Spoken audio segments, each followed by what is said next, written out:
Vamos lá, pessoal, continuando. Agora a gente vai ver a primeira Revolução Industrial.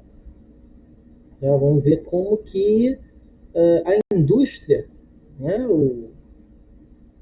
ela muda a vida, né, e a estrutura dos países, né, a partir do momento em que as máquinas começam a substituir a mão de obra humana.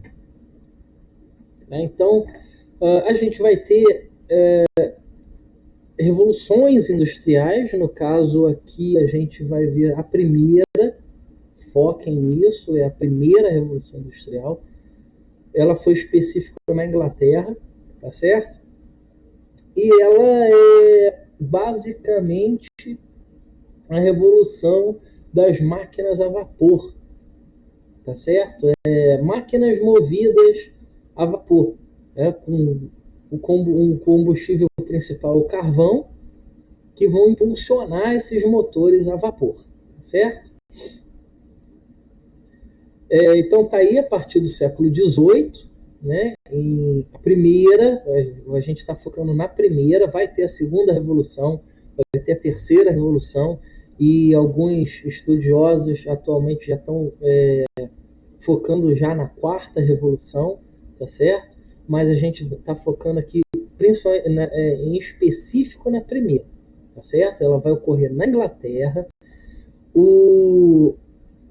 É um processo de inovação, né? Igual está aqui, é uma inovação tecnológica, onde a mão de obra humana ela passa a ser substituída pelas máquinas, tá certo?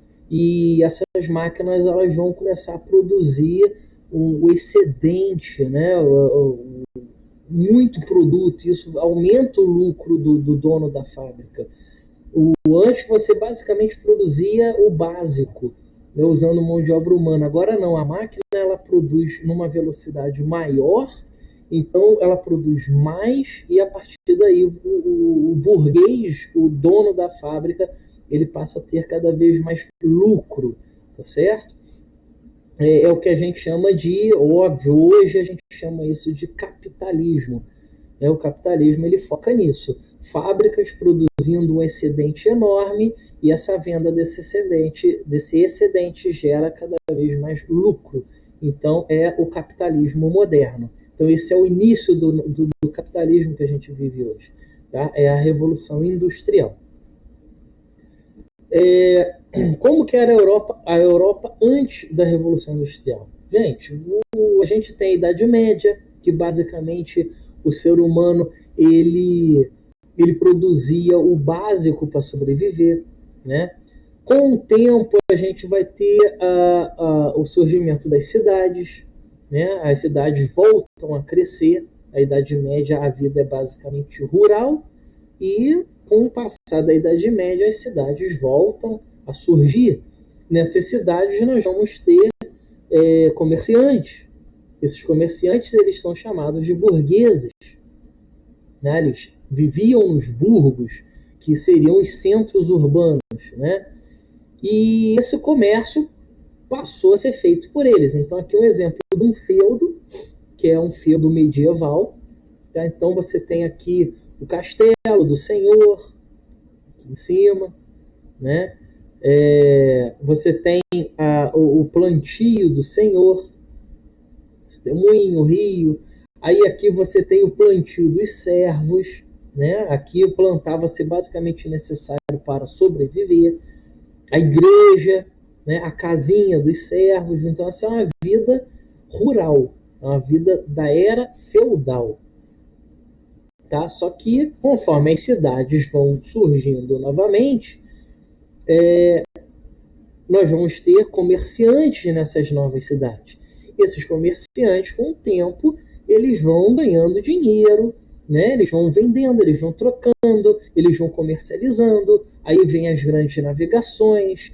Esses burgueses vão enriquecendo cada vez mais, eles vão acumulando cada vez mais riqueza, e eles vão investindo em cada vez mais em novas tecnologias para aumentar a sua riqueza.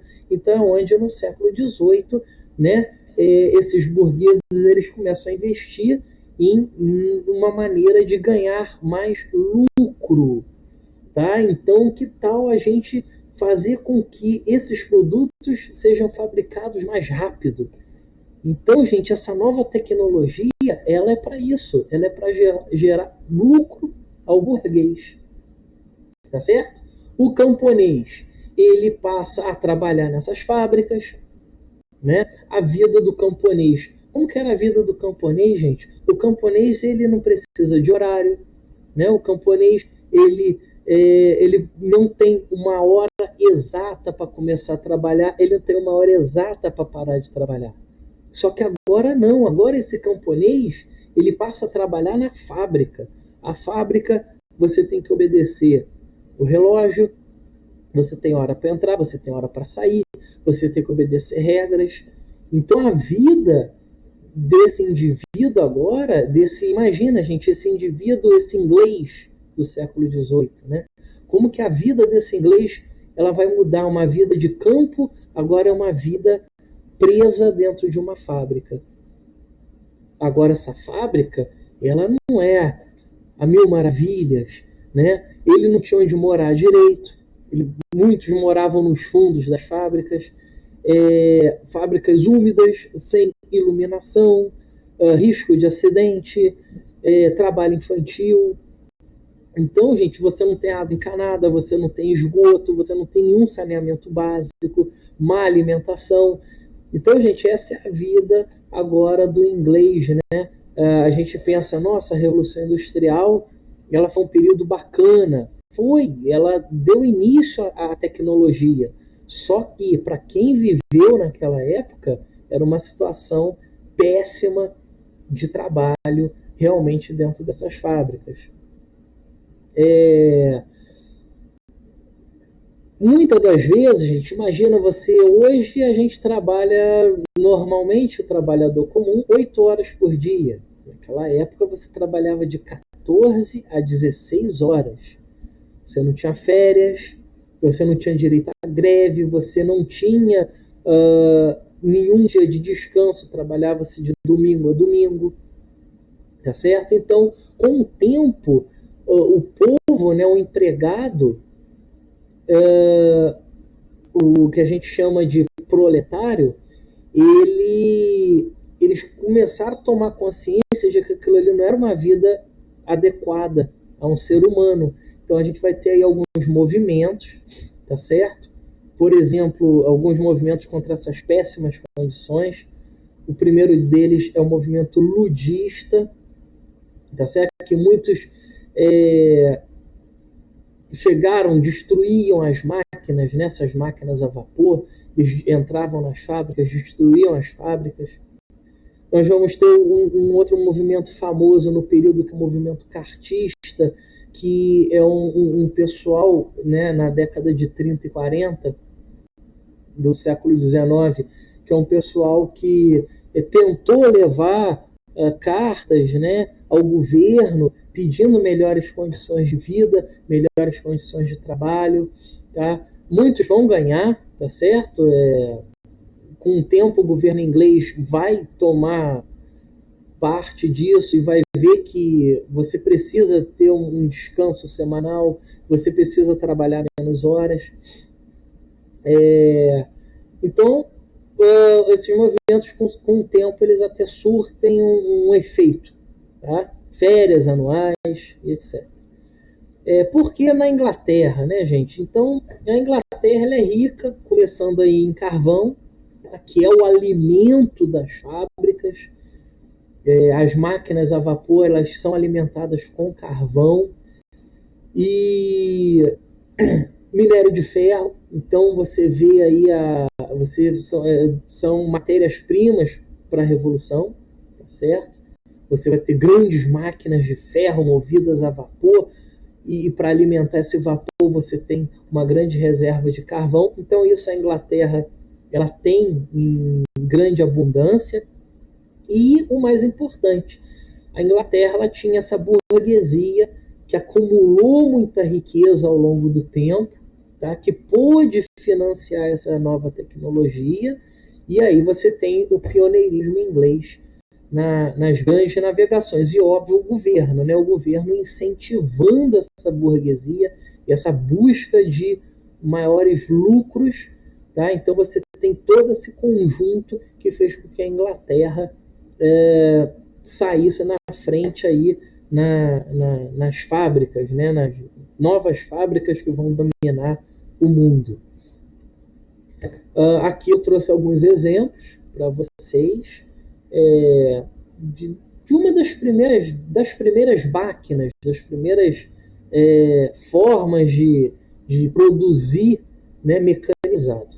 Então está aí uma máquina de 1698, o inglês Thomas Newcomen desenvolveu um equipamento para drenar a água das minas de carvão. Você tem essas rodas aí movidas a vapor, que elas iam tirando a água, né, das minas para os mineiros adentrarem ali e extraírem carvão, minério de ferro. Tá? Então, aí uma máquina, você vê que o tamanho das máquinas é muito grande. Hoje, com uma bomba, né, pequenininha, você drena a água. Na época, precisava de um maquinário imenso. Aí a gente tem um tear mecânico, tá? Criado pelo britânico Edmund Cartwright. Bom, vai ser difícil falar esse nome, né? Cartwright, talvez. Então, tear mecânico. Você vê, para você fazer um tecido, né? Quantidade de pessoas que tinha que estar ali fiando esse tecido. Agora não, agora você tem um tear, uma máquina que produz um tecido basicamente sozinho. Olha como que é mecanizar um processo. A famosa locomotiva, né, gente, criada em 1814 por George Stephenson. Então, ele cria o que hoje a gente chama aqui no Brasil de Maria Fumaça. Então, gente, imaginem você antes dessa criação, você tinha que se locomover. Como você se locomovia? Você se locomovia por cavalos, charretes, carroças, sempre tração animal. Agora não, agora você tem uma máquina que pode levar dezenas, centenas de pessoas ao mesmo tempo para vários lugares, para onde você quiser. Então, gente, essa é a diferença, né? Isso é a Revolução Industrial. É o homem usufruindo dessa nova tecnologia. Em 1764, James Hargreaves inventou a máquina de fiar. Então, mais aí uma máquina voltada à área têxtil, tá? A máquina de fiar. E Eli Whitney inventou o motor de algodão, conhecido como descaroçador, em 1794. Então, tá aí, pessoal, são máquinas que vão deixar a vida do ser humano prática, né? Então, tá aí aqui você separa o algodão do caroço. E a partir daqui você faz as linhas. As linhas vão para o fiar. O fiar já basicamente cria tecidos sozinho. Então está aí a Revolução Industrial acontecendo. Em 1867 foi instalado o primeiro cabo de telégrafo ligando a Grã-Bretanha aos Estados Unidos. O telefone veio 9 anos mais tarde, produto do inventor americano Alexander Graham Bell. Tá? Então está aí o famoso telégrafo. Ou seja, gente, olha só, uma máquina que dá condições do ser humano se comunicar, né, em 2 continentes. Então tá aí, Revolução Industrial. Tá? A Revolução, ela não ficou só nas fábricas, não. Ela também, com aparelhos menores, né, você já dá uma comodidade maior ao ser humano. Então aí a comunicação feita por cabos, né, submarinos, mas o ser humano se comunicando a longas distâncias. Bom, gente, então é isso, tá aí. Essa é a Revolução Industrial, né? Revolução Industrial Inglesa, a primeira Revolução Industrial Inglesa. E a gente encerra aí nossa revisão, tá? Espero que tenha entendido e até o próximo vídeo.